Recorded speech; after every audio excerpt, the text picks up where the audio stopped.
NSS director ബോർഡിൽ നിന്നും മുൻ മന്ത്രി കെ ബി ഗണേഷ് കുമാർ പുറത്ത്. കാലാവധി പൂർത്തിയായ ഗണേഷിന് അംഗത്വം പുതുക്കി നൽകിയില്ല. അതേസമയം ഗണേഷിനൊപ്പം കാലാവധി കഴിഞ്ഞ മറ്റ് 8 പേർക്ക് അംഗത്വം പുതുക്കി നൽകിയിട്ടുണ്ട്.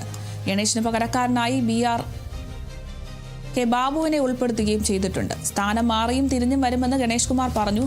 സ്ഥാനമാനങ്ങൾക്ക് വേണ്ടിയല്ല NSSൽ വന്നത്, താൻ NSSനൊപ്പം ഉണ്ടാകും.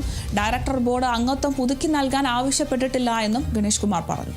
ഗണേഷിനെ പത്തനാപുരം താലൂക്ക് യൂണിയനുമായി ബന്ധപ്പെട്ട പ്രശ്നങ്ങളാണ് നടപടിക്ക് കാരണമെന്നാണ് സൂചന. യൂണിയന്റെ ഭാരവാഹിത്വത്തിൽ നിന്നും നേരത്തെ ഗണേഷിനെ മാറ്റിയിരുന്നു.